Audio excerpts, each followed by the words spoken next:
అంటే ఇవాళ నేను అందుకనే చెప్తాను, వెళ్ళి మీరు పద్మశాలి వ్యవస్థని రిజర్వేషన్ అని చెప్పి బట్టల నుంచి దూరం చేసి నేయటం నుంచి దూరం చేసి పెట్టారు. వాళ్ళందరూ చదువుకోవాలి, సాఫ్ట్వేర్ ఇంజనీర్లు, డిఫెన్స్లు, ఐఏఎస్లు, ఐపీఎస్లు అన్నీ కావాలి. కానీ ఆ స్కిల్ వాళ్ళలోంచి పోకూడదు, ఎందుకంటే దానివల్ల ఆచారాలు పోతున్నాయి. ఇప్పుడు వాడు ఏం చేశాడు, ఫారిన్ నుంచి బట్టలు తయారు చేసి ఇక్కడికి పంపిస్తున్నాడు. ఒకప్పుడు నా దగ్గర ఉన్న 150 కోట్ల మంది నా పద్మశాలి అమ్మిన బట్టలు కొనుక్కుండేవాళ్ళు. మళ్ళీ నేను అదే కొనుక్కోవాలని చెప్తా. ఆ స్కిల్ వాళ్ళ ఇంట్లో ఉంది, ఆ స్కిల్ కాపాడుకోవాలి. ఆ స్కిల్ మిగతా కులాలకు కూడా నేర్పించండి, ఏం పర్వాలేదు, అందరూ నేర్చుకోవచ్చు. కానీ స్కిల్స్ ఆ ఇళ్లలో ఉన్న వాటిని మళ్ళీ ఎంకరేజ్ చేసి డెవలప్ చేయాలి. మా గౌడ్లకే మొత్తం వైన్, విస్కీ అన్ని కూడా ఇచ్చేయాలి. ఎవడు పడితే వాడు వచ్చి చేసుకుంటూ వెళ్ళిపోతున్నాడు. కాదు, గౌడ్లు ఎక్కడున్నారో అక్కడికే వెళ్ళాలి, అక్కడే తీసుకోండి హిందూ సమాజం అంతా కూడా. మాకు సంబంధించిన యాదవులు పాలు పోస్తే ముందెళ్ళి అక్కడ నిల్చొని క్యూలో తీసుకోండి పాలందరూ. ఎందుకంటే ఆవుతోటి మాట్లాడగలడు, అతను దూడతోటి మాట్లాడగలడు, ఆ దూడకి ఏమొచ్చినా వెంటనే గుర్తించగలడు. ఎందుకంటే వేల సంవత్సరాలుగా అలవాటు పడితే రికార్డెడ్ గా ఉంది.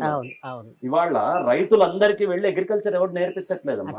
వేల సంవత్సరాలుగా అగ్రికల్చర్, ఎప్పుడు పంట వేయాలి, పైన ఆకాశం ఏంటి, భూమి ఏంటి, విత్తనం ఎప్పుడు చేయాలి, ఏరువాక ఎప్పుడు ఉంటుంది, ఇవన్నీ రైతుకి ఎట్లా తెలిసినాయి?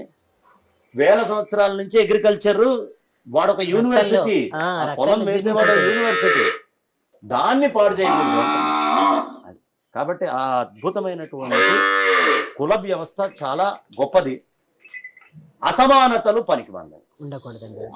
ఆ కులంలో స్కిల్ ఉంది, అది అన్ని కులాలకి నేర్పిద్దాం. ఏ కులంలో ఉన్న స్కిల్ అయినా ఇంకో కులాలకు అందరికీ నేర్పించుకుందాం.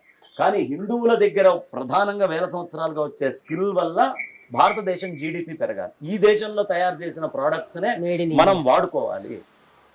మేడ్ బై సనాతన ధర్మ ఏవైనా ఉంటే మాత్రం ప్లీజ్ ఎంకరేజ్ దెమ్. నేను చెప్పేది సనాతన ధర్మంలో ఏదైనా, నా డోలు, నా డప్పు, నాకు సంబంధించినటువంటి చెప్పులు కానివ్వండి, లెదర్ కానివ్వండి, మొత్తం లెదర్ ఇండస్ట్రీ ప్రపంచంలోనే పెద్ద ఇండస్ట్రీ ఇవాళ.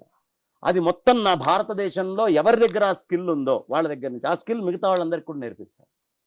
అలా స్కిల్స్ ఎకనామిక్స్ తోటి లింక్ అయి ఉండేది. ఎకనామిక్స్ నుంచి దూరం చేసి వాళ్ళ వస్తువులు భారతదేశంలో అమ్మి మన జీడిపి తగ్గిపోయేట్టు చేస్తుంది. మనలో మళ్ళీ గొడవలు.